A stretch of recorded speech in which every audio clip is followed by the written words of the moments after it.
Yay.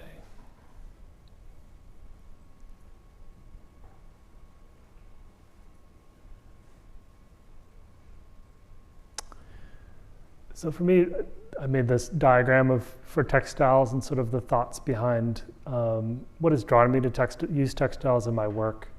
And so using this painting, you see all these different sort of disciplines coming to textiles and sort of getting nourishment from it. Like the textile center was so nourishing to visit the other day. But I think in Edith's video too, we see this idea of repetition and how central the body is for so many processes in textiles.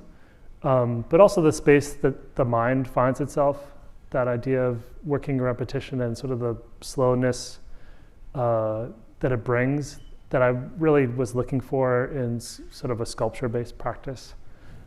So this is where I sort of brought up artists that sort of went to that fountain of textiles within their work. I studied sculpture, and these are the artists that sort of were inspiring in that moment in the late 90s for me. But I also felt sort of limited in the discipline that sculpture was providing.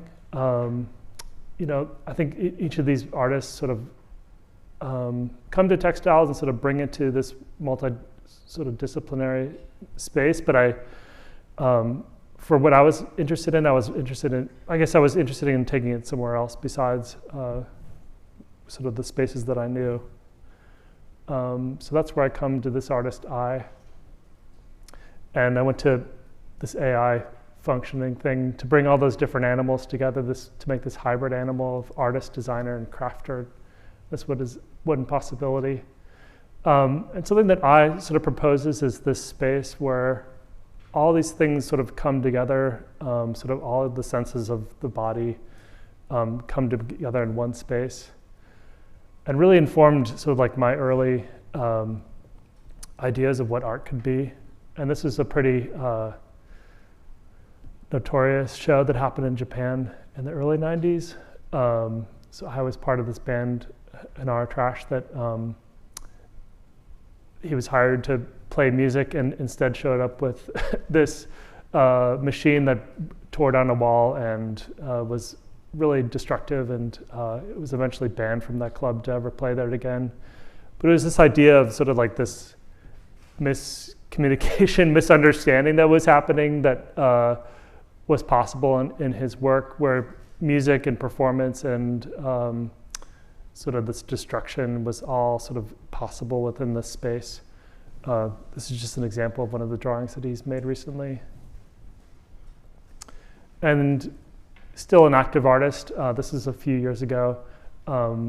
This was an event in New York that happened, bringing together 77 drums to play. And it's the idea that you're participating in a community space and you're part of something living. And I think that's what I was really drawn to as a possibility within sculpture. I'm not really sure how to do that, but I was one person sort of like was providing this possibility. So I go back pretty far in my own practice to the mid-90s. These are two people in costumes that invited me to be part of their music group called Force Field.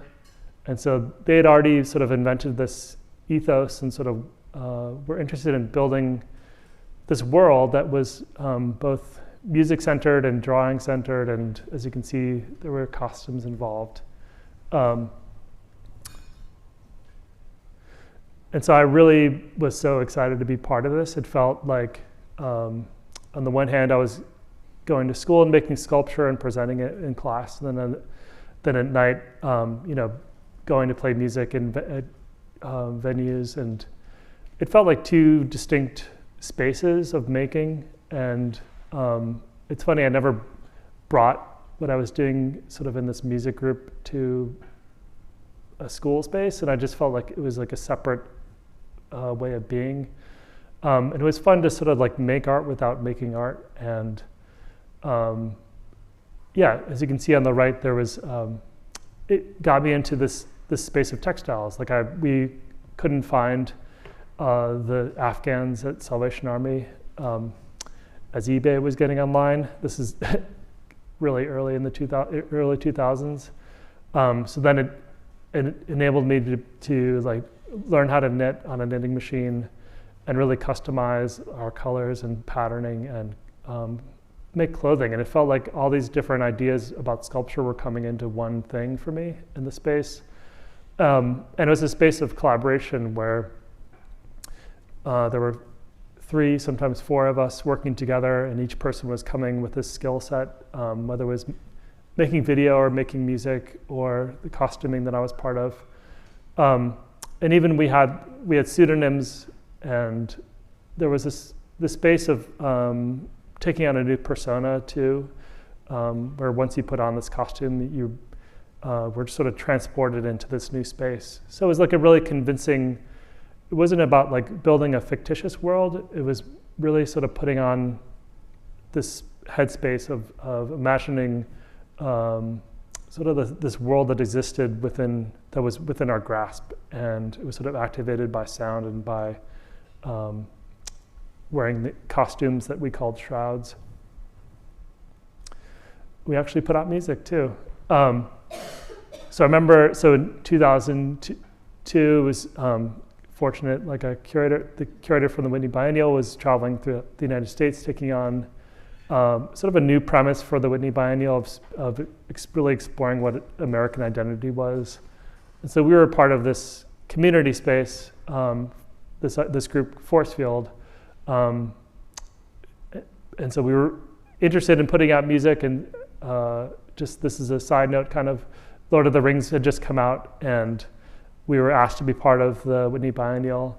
And the group that I was in was much more interested in putting out the Lord of the Rings modulator. It was first put out on CDR, then to work on this installation. So thinking back, it sort of like showed where our focus was much more in the community that we were part of than trying to show in a museum space in New York. But eventually we put things aside and worked on it. So these are just stills. As we were working it, we would work. We all had jobs and sort of work on this project occasionally. But having 4 of us together, that was another part of the collaboration. It was that so much could be done, whether it was, me working on costuming one week and then making videos the next week, and putting out music.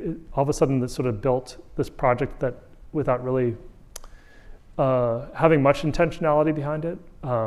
So again, it was sort of believing in this sort of space, this kind of ethic, and then sort of building form on top of that. And so then this was on the left and right are the sort of details from that installation at the Whitney Biennial. And if there's any questions as I go too, please feel free to shout out. I'm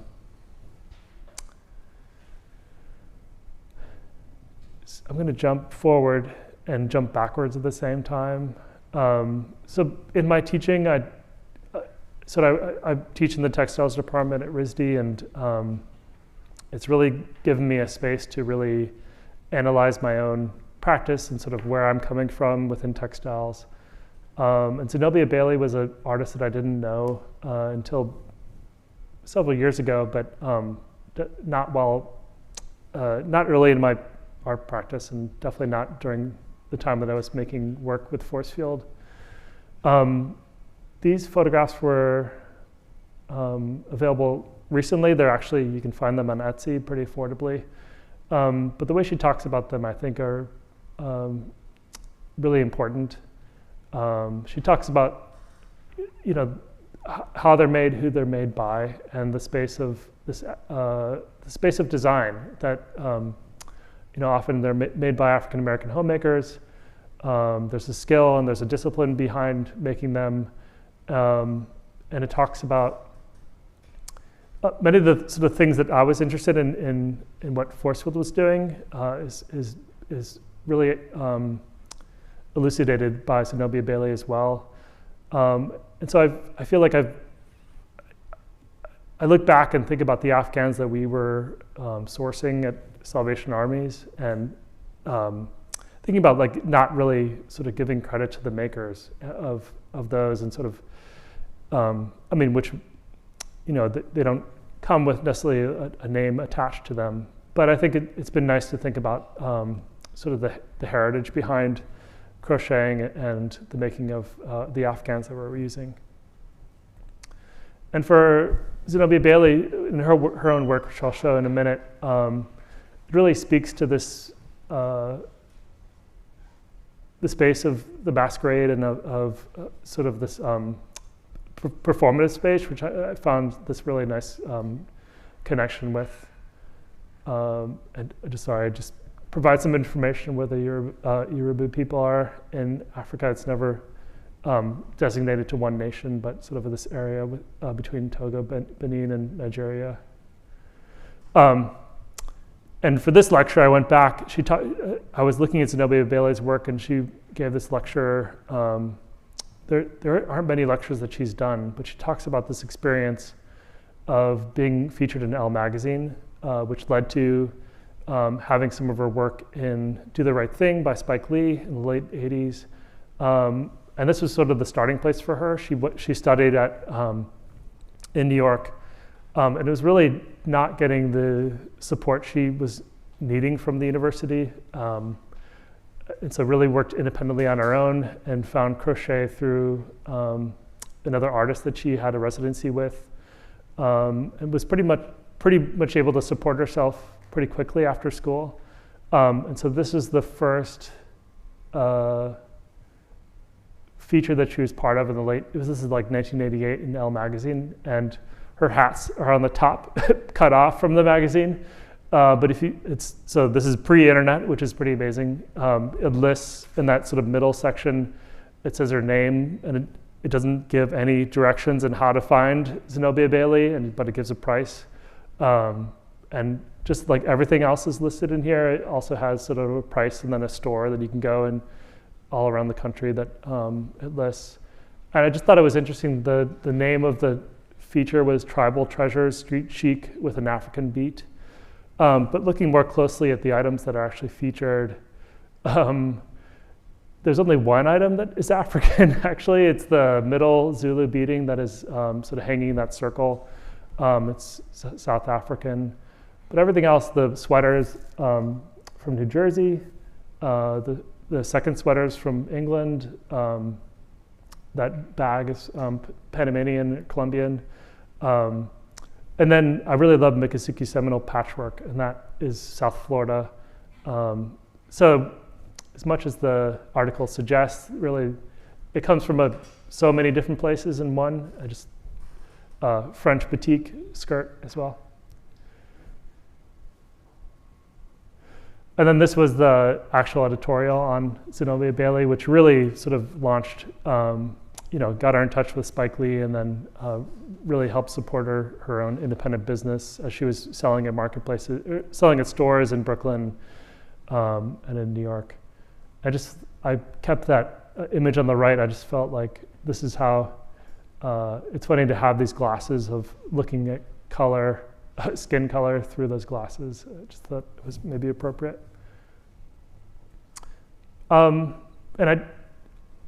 Looking more closely at her work, this idea of critical fabulation, I think is important to consider. If you're not familiar with that term, it's sort of making an archive where there have been blanks or maybe erasure that's happened before. Zenobia Bailey has been really interested in the aesthetic of funk, and really talking about this design sensibility in African American design that hasn't been recognized. And seeing funk, I think we can all imagine like the sound of funk and funk music. So here on the left, so it's in many ways a visualization of what that sound is through her work. And here's that quote, this article, this is actually from the interview. I transcribed what she was saying, just how at Pratt she was not met with very much support, saying, she was studying design, but her teacher was saying that there was an African-American aesthetic, there was an African-American design, and she countered that saying, I was raised in a household of African-American aesthetic. And that sort of really led her into this idea of embracing this aesthetic of funk and really building on that with her work. So I'm going in this tangent of really honoring Zenobia Bailey's work because I really feel like so many things that she had been doing had been done before the work we were doing within Forcefield was happening. I mean, this is 94, 95. This is right around the time that we were just starting out our sort of group together. And shifting here. Different art, I've met with different students today, and I feel like I brought up this idea. So if you don't know crochet, I wanted to point out things about crochet, and especially about those Afghans we were using, that it really is about not just looking at their artistic value or their aesthetic value, but also in terms of technology and the algorithms that are involved in making a stitch. If you see crochet, there's no such thing as a crochet machine. It's all been handmade. And I show the diagrams down here because there is actually, following these diagrams it takes a rigor and a discipline behind following these. I think once you get it, it becomes much easier, but there is a language behind it that I wanted to point out. Whoa, I'm jumping so fast. Hope that's okay. So I'm jumping to my own work in 2007. Oops. So you can see, like, I was really interested in so this is work that I was doing on my own, in my own gallery show. And I was sort of wanting to bring that sort of everythingness to the sculpture I was doing, where maybe you were kind of overwhelmed visually by just the amount of material and sort of volume and color and patterning that was there. But I was also interested in sort of having it be talk to this environment that sort of had that kind of language that had been established by Forcefield, where you're entering into a space, but sort of it's charged where not just the sculpture is sort of taking up space, but it provides a sort of vibration within the room. Looking at the background too, I was interested in looking into sort of the history of pattern. Here it's tie-dye and leopard print, which there are variations of this throughout the show. And just how those histories sort of maybe started as a countercultural space, and I just was interested in seeing what happens by combining those two patterns, if they neutralize each other. And so I really love the idea that the pattern of the sculpture could sort of ping conversation within the wall itself.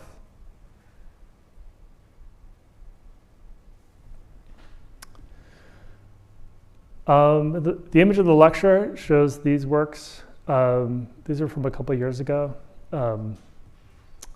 And that idea of working by myself, it was this strange space to be working by myself, but also recognizing how collaborative that experience, or how collaborative that making is. Making sculpture for me always sort of is speaking to sort of the many different selves within me, but also with this work especially, I was making it for people that had passed recently to the making of these. In 2017, there were a couple of people that I was close to that had passed away. So I felt, I saw them as these satellites that were talking to people that were sort of gone, and they were kind of, for me, kind of like mourning objects for people that I was close to. And something I talked to with the student today was just like how making is always a collaborative project, no matter if you're painting or making sculpture. And I think working collaboratively in that group that I was part of really sort of brought that, made it more apparent as I was working by myself, where it isn't just like the gallerist or the museum the curator, or but also just sort of recognizing the work that had come before me, whether it's Zenobia Bailey or other artists, that other people had made that space for me to be able to show in here. And I felt like I love having that conversation with other artists and sort of other people that have made that space for me.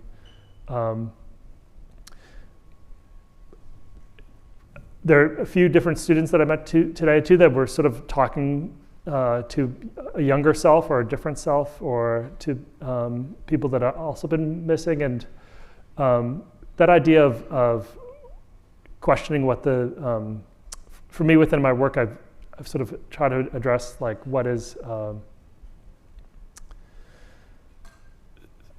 sort of the space of utopian space. And so on the left, you see this like horizontal image. It comes from this painting by Edward Hicks of the Peaceable Kingdom.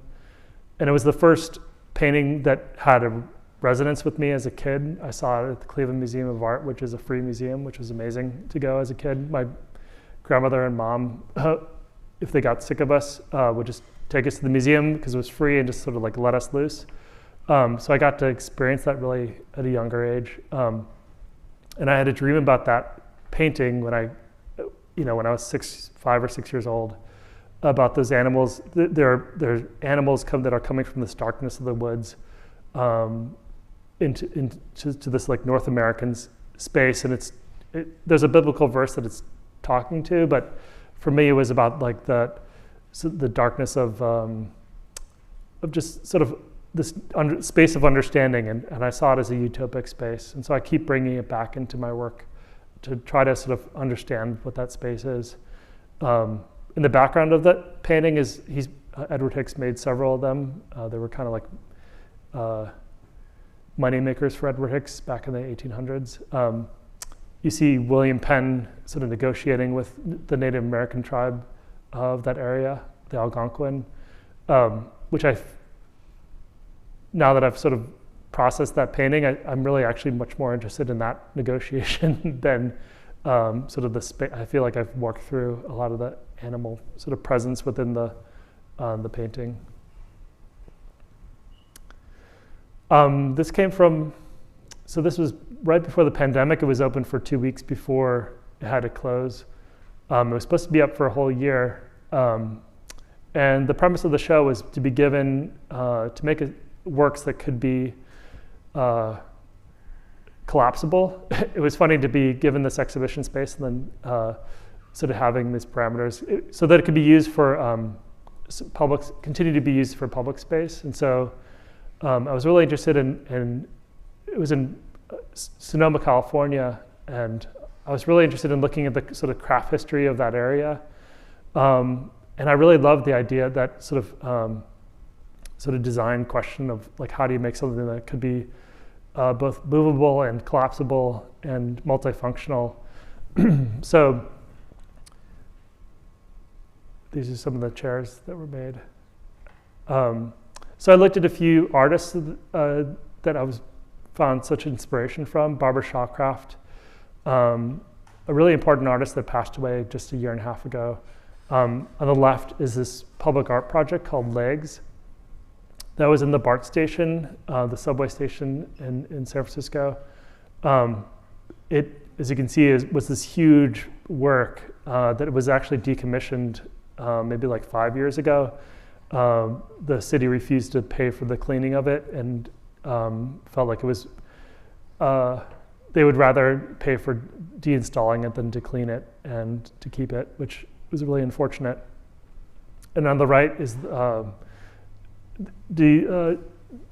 she was really interested in making these different pods, which felt like these sort of safe spaces that are so incredibly crafted and made. So Barbara Shawcroft was definitely someone I was looking at for this work. And then someone who I had looked at for a long time, but without really knowing that they were behind the publication. I really recommend Native Flunk and Flash. There are a lot of problems behind it, a lot of sort of issues of appropriation definitely that happen within that publication, but the amount of craft and handwork was definitely an inspiration early on. And especially as I was trying to like sort of bridge fashion and clothing and sculpture together, and sort of look at questions of utopia that definitely comes through in this publication that she put out in the 70s or late 60s. And then also this, she was part of this project called the Macrame Park, which looked incredibly dangerous for kids, but there's a movie about the making of this that it just shows Alexander Jacobetty Hart working on it just tirelessly. She looks so exhausted with two other women that are making it, and there's this weird gender difference that is happening within it, but it's this pretty incredible project that was up for maybe a couple years before people realized how dangerous it was for children to be climbing on this macrame. And then jumping ahead to just last month, this is a project that came up in Miami, Florida, of making a mural for this 13-story building. And so during the pandemic, I moved my studio to the basement of my house and out of a studio for a while. And so much of this was done on a computer in this next to my laundry and dryer, my washer and dryer. But it's been nice to sort of like collapse my studio, and I think about how it was made on a laptop and then was painted on this building, and it was a strange process to like suddenly see the paint go up after it being on a 13-inch screen for a while. But there were a lot of, I feel like it shows maybe the difference of approach that I've taken in making work, where you saw in that show in Sonoma, California with the macrame and weaving projects. I was really interested in sort of recognizing and really calling out and being aware of the references that I was using within them, the work. So I'll walk through a couple of these as well. On the left is a type of quilt making called the Roman stripe that comes from a Mennonite tradition. This is late 1880s. So in this work, I was really interested in using that to sort of disrupt South Florida. I really wanted to talk about the ecology within South Florida. If you haven't been there, the Everglades are this incredible bias ecology that is there, where you have these torrential rains that slowly make their way, the water makes its way down the southern sort of that peninsula of Florida, sort of winding its way through this grassland. And it's this really subtle ecosystem. So there are these sort of wavy lines, and I wanted to use the diagonal of the Roman stripe to talk about this interruption of ecology. So that was sort of the starting point for making the design. And then on the right is an example of Seminole patchwork.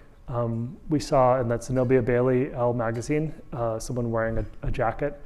So oftentimes, usually that Seminole patchwork shows up in clothing. In the early 1900s, it was sold. That clothing was then sort of cut up and made into dolls that could be sold to tourists that were visiting Florida. But it's a design that was made in South Florida. It's specific to the Seminole and Miccosukee tribe. It existed the sewing machine, but the arrival of sewing machine to South Florida really sort of there was this burst of creativity within the two tribes, where this patchwork really sort of identifies the tribe, and it's still it's a cultural symbol, but it's really still alive within both tribes today, and continues to evolve, and it's really fun to see that evolution of the patchwork. So you can see how intricate it is and how bold the colors are together. So I wanted to recognize that within the work, or through the bold lines of the Roman stripe, but also sort of work in sort of an inspiration of the Miccosukee and Seminole patchwork. And then lastly, there was a sort of a culminating design that I wanted to bring into, and so that's where I look to Tanami's work. He's a printmaker and painter, and you can see so adept at graphic design. This is a more recent work of his, but he's been working since the early 60s, and it really sort of brought forth this sort of connecting. I really took inspiration from his work to bring and connect all these sort of different elements into this design. And that's what I have. I feel like I could talk for a long time, but I also I wanted to sort of keep it succinct as well. I guess 4:42, so we're not so bad. Here, let me pull this up again.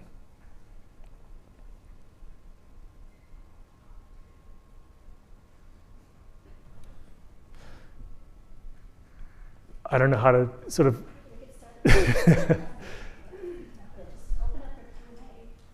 Let me go back to some images, I guess. Maybe that's a good way to go.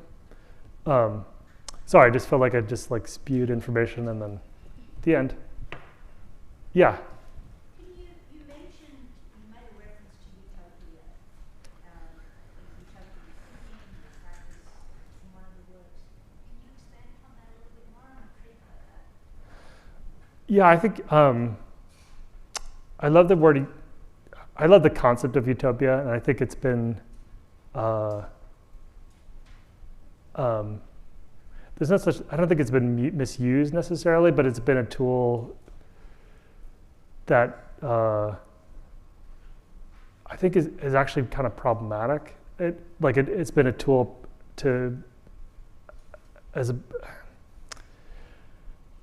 I think it provides sort of an escape for a lot of people, and including myself. I'm talking sort of about myself.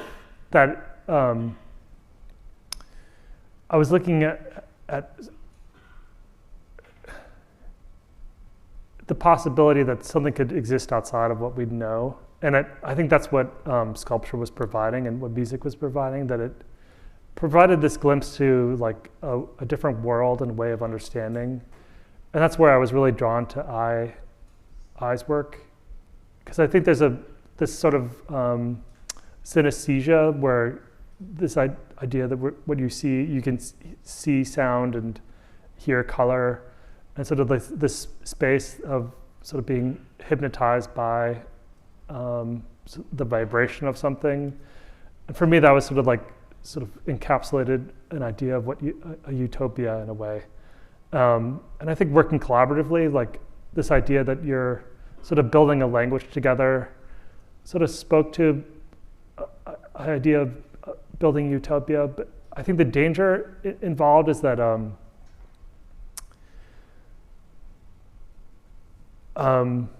it got me away. I think about that Elle article with Zenobia Bailey, where it's she's central to that magazine, but it's all, and especially maybe with that first editorial where her work is included and sort of seen within, it's called a tribal aesthetic, and it's shown, but it's also misnamed and misplaced in a way, and in a very real way.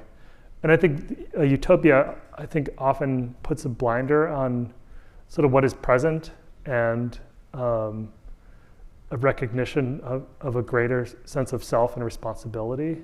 And oftentimes I think utopias are used to sort of shed responsibility. And I think that was the danger that I was getting into, of looking for it to like, it's like God said that I could, the utopia said I could do this. It was like I'm not religious, but it was, utopia was the sort of like God that I could sort of claim that gave me permission to do something, So that's where I've been questioning that sort of space the past several years of like, so what was I trying to do actually? And if that answers your question, I don't know.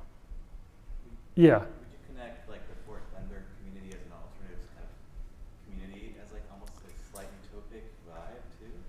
Yeah, so, sorry, I can't remember your name. Rick was, so that idea of force field was part of a community called Fort Thunder, and that was where a lot of artists and musicians lived in this industrial space in Providence. And I've been really reflecting on sort of how that was possible. And there have been many community spaces, and I think it provides this way where people are working together and living together and making that sort of shared sensibility. And I definitely was received so much from that and was really identifying with that. But I think in the time, 20 years since, like I've looked back and been like, oh, how is that space possible? Like, it was there because it was a really under-resourced area of Providence.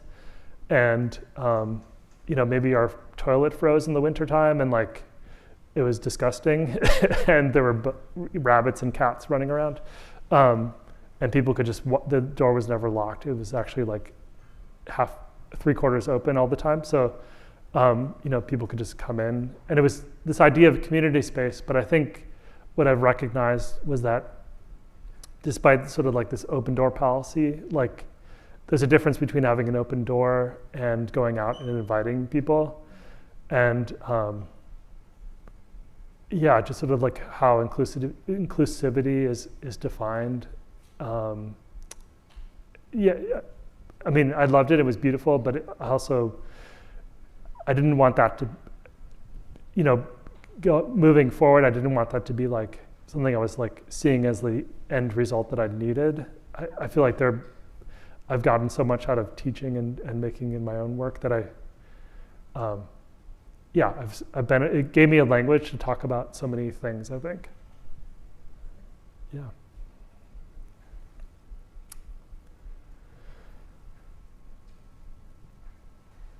Yeah.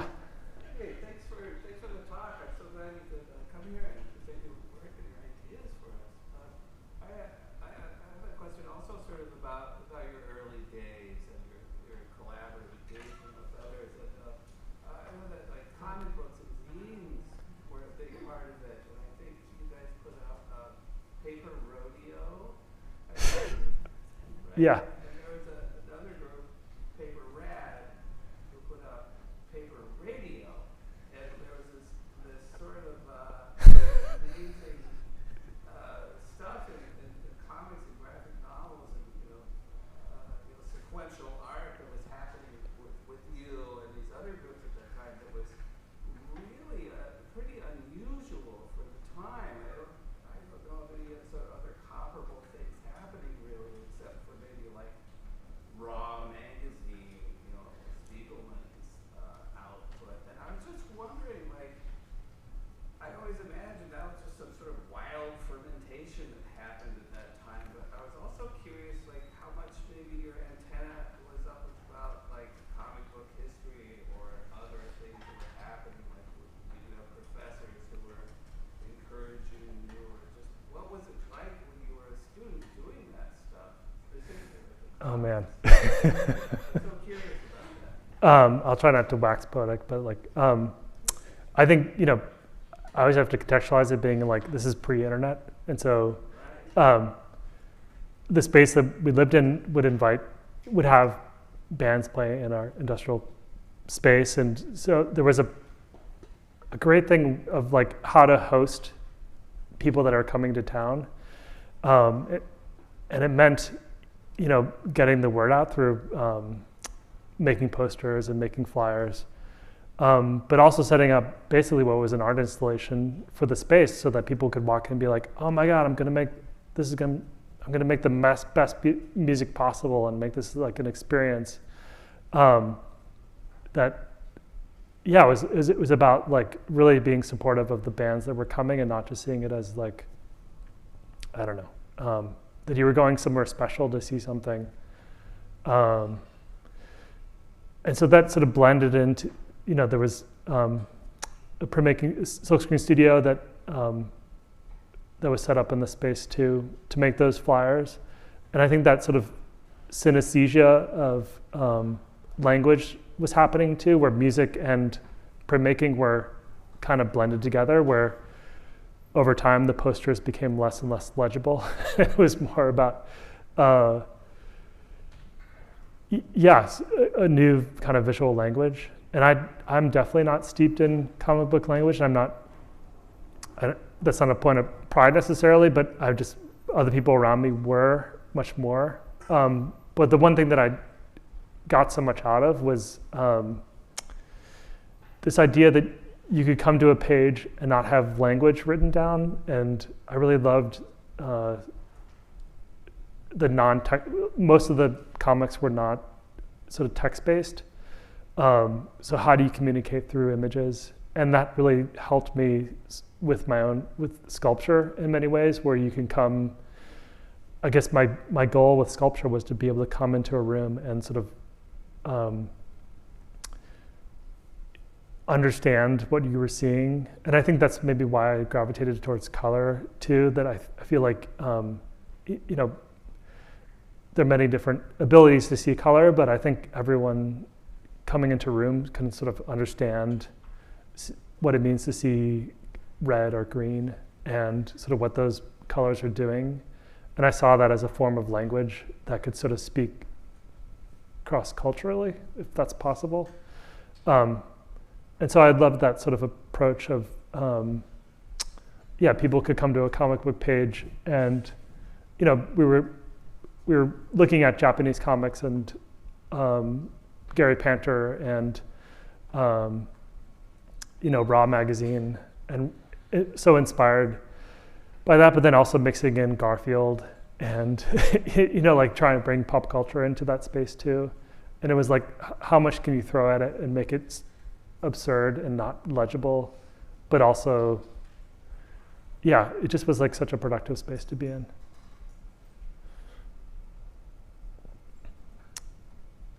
Yeah. What was the story behind the seminal geometricals? What did the colors symbolize? What was it? Is it feminine? Is it masculine?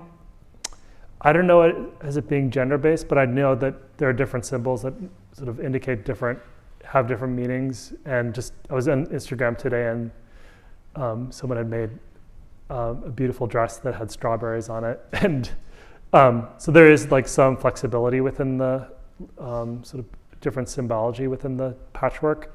The story that I was told was that the Seminole Miccosukee were actually from the Carolinas originally as a part of the Creek Nation, were then forced to North Florida in the early 1800s. And then from there were actually hunted by the United States Army and were driven further south and never signed a treaty with the United States, which they're really proud of. And so in South Florida, it's a really harsh environment. So you have this grassland, but then you have also these islands of trees that happen because of elevation differences. And so oftentimes the Miccosukee and Seminole would be hiding in these trees wearing this really brightly colored patterned patchwork. And what I've been told is that the pattern came from God, because as much as it was brightly patterned, like the United States troops couldn't see them in the foliage, and so it acted as a camouflage. There's a belief that it was, handed down from God to protect the Seminole and Miccosukee that were being literally hunted by the United States.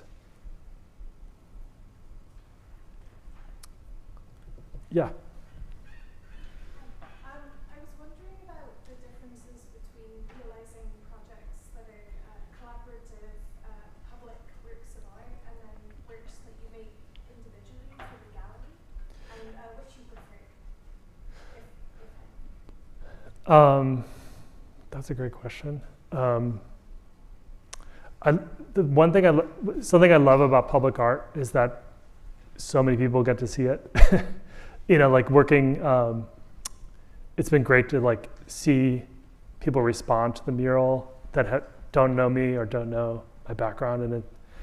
I've also made garments too and put them sold them in stores, and then getting the feedback from that has been so cool. And seeing that there's a public aspect to that. The funny story is like I was showing my work to a curator, and I was showing her my sculpture, and she was like, "Oh, right, okay," could read it as sculpture and like understood it. But then I had pulled out sweaters that I had made recently and showed her those, and she was like, "Oh, I hate this one. This is this design is so gross." And then like, "Oh, I like this one. I could wear this one." And like there was like a language, there's an understanding of what a garment is or what public art is that I love too. There's a democracy to it that I love,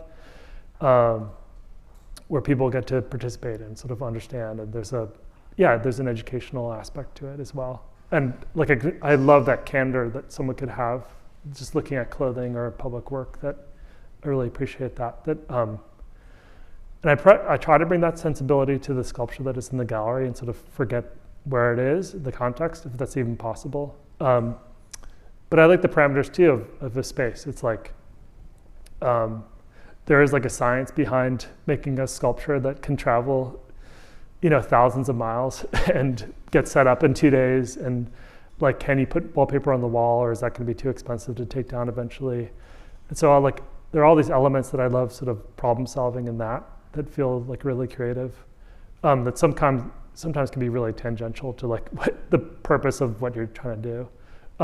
One example was like I did a show in Los Angeles, and the gallery didn't have very much money, and I was like, okay, so maybe I'll make the work so that it can travel on the train, and then I figured out like you can send 3x3 boxes for like $20 across country. And so I sent like several of these paintings in this 3x3 box, and was able to set up an entire show, and like the shipping was like $250 or something. So it was like maybe my focus was more on like those problems than it was on like the actual show. But so I do love.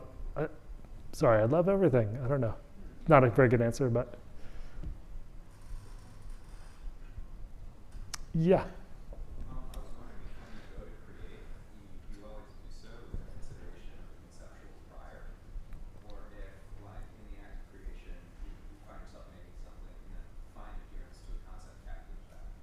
And if the former is true, that you do work with conceptual prior when you go to create, do you feel that in viewership, if the viewer is not engaging with that concept, it disempowers or minimizes the output?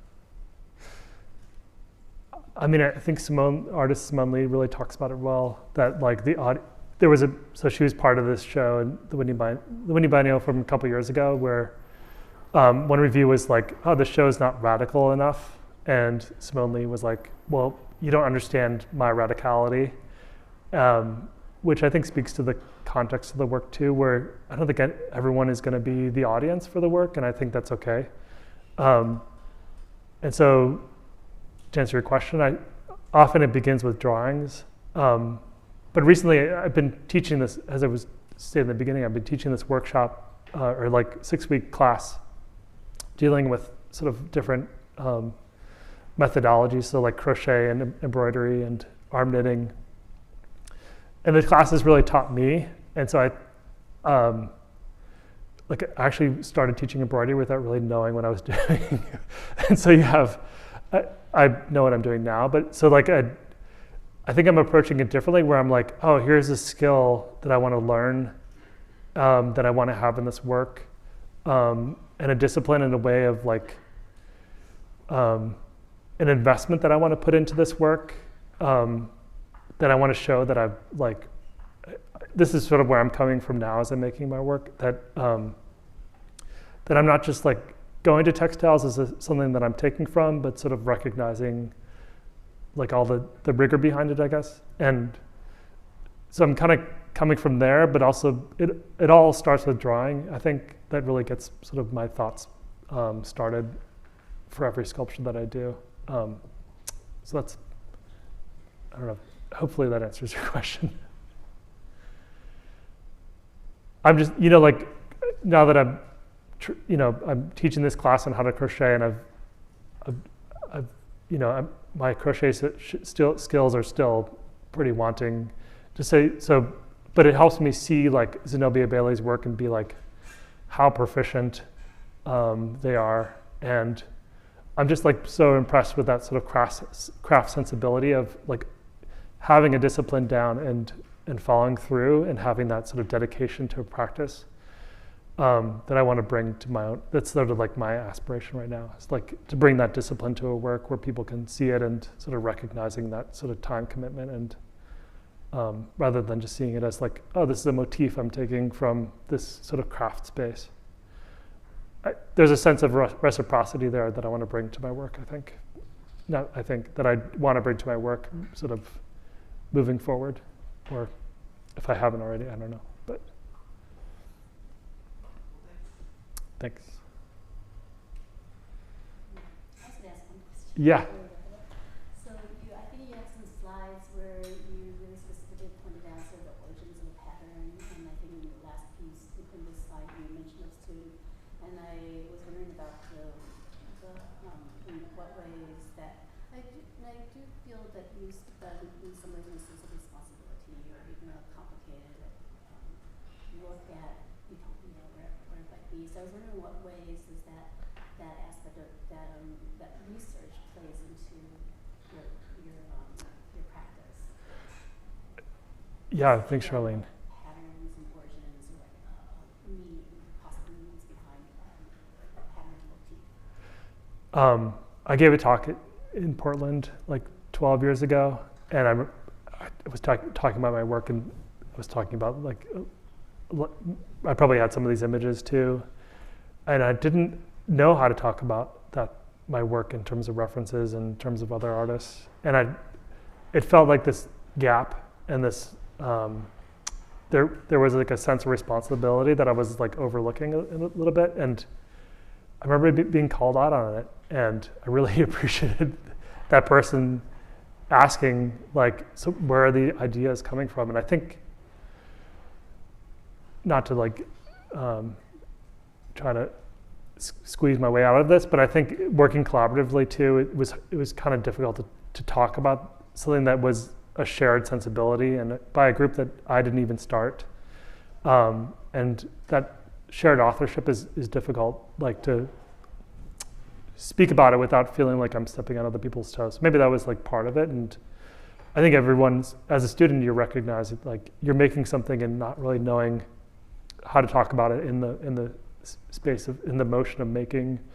But I think through teaching, I think I've had to sort of really back up my ideas. Like it's one thing to like spew ideas and then be like, wait, where did that come from? Like, who am I to say this or like believe this? And so teaching has brought that scholarship that I really feel like was wanting for a long time.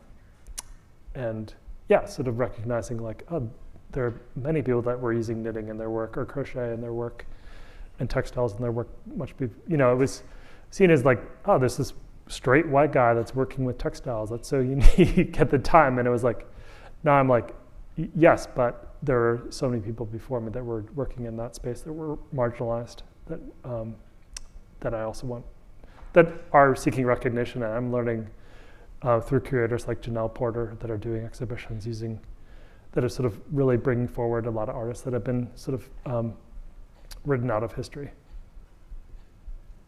Yeah. Thank you so much.